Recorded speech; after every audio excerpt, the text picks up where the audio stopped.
Surprise! I'm back! And so is the Cleveland football team, because they lose in embarrassing fashion again! 21-15 to the New York Giants. A team that's full of liars because they're not even from New York! They're from New Jersey! Ah!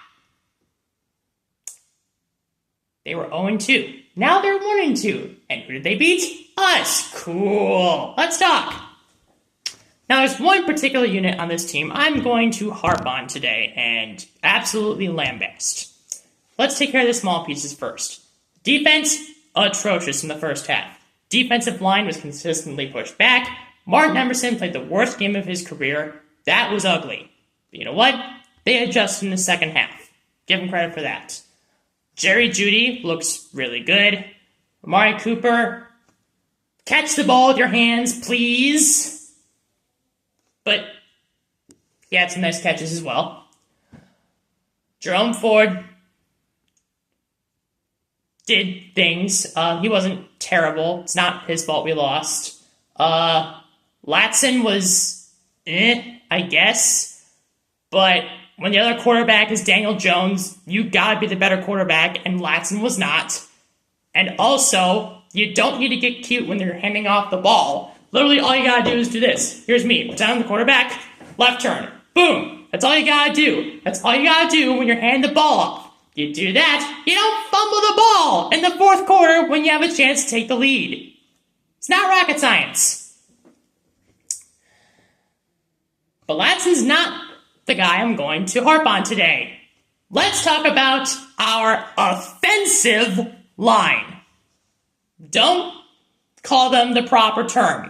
They are getting the improper pronunciation today.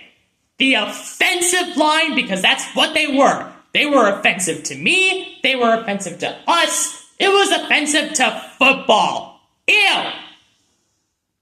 Ethan Posick, the center, he was From what I can tell, he didn't have any bad snaps. He gets a pass. Joel Bitonio, he got beaten a couple times, not gonna lie. But he also did have to transfer over to left tackle. That's a difficult move. And in the fourth quarter, when he was the left tackle, we did not give up any sacks. So I'll give him a pass as well. Wyatt Teller, there was a play where he got eaten alive by the defensive line of the Giants. He also suffered an injury, though. I hope he's okay, because we need him back. The center and the guards did not have a great game by any means, but for those positions at the interior of our offensive line, I at least trust them to get back to playing at a high level. Our tackles, on the other hand, ew! DeJuan Jones was basically just a traffic cone. He was just sitting there, and the defensive line was going, whoop, swing, right to Latson's face, because DeJuan Jones was just sitting there. There's this turning and not moving. He was a statue, basically, at right tackle, and he got blown up, play after play after play by the defensive line. Zoomed right past him. That was garbage. That was terrible. If you're going to play like that, you don't deserve a starting spot on our team, dude. And you know something? He wasn't even the worst one. At least DeJuan Jones was not a first-round pick. So, and plus, he's only in his second year, I think. So you wouldn't expect him to necessarily be elite at all times. On the other hand, when you pick a guy with a top 10 pick, you should expect him to be a cornerstone of your team. A franchise guy for a long time. Isn't that right, Mr. Jedrick Wills? I don't think it's a coincidence that when you left, we didn't allow any more sacks. You're not good. I respect the fact that you got injured. I hope that you get better from your injuries. I hope you recover. I sincerely mean that for you, for your physical health, because that's more important than anything else. But dude, once you're healthy, I don't want you on this team anymore. You stink, dude.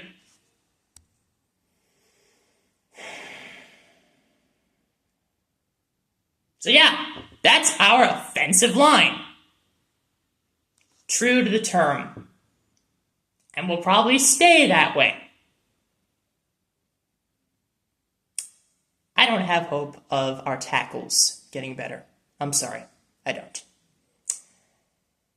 So yeah, when you have an offensive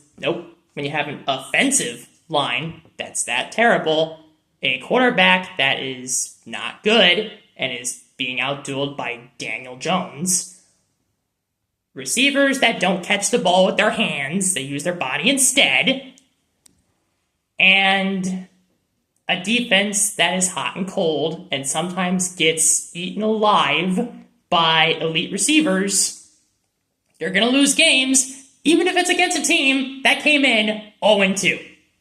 And that's what happened today. That's good, right? That's good? Oh, it's not? Perhaps someone should have let them know. Next week, they're playing the Las Vegas Raiders. That's another team that just took a punch below the belt today. They're getting beaten by the Panthers. They also lost at home to an 0-2 team. So next week, we'll find out which of those teams is the greater dumpster fire. And if you know our beloved team's history, I think you know who that's gonna be. Tune in next week to find out. It's gonna be so much fun!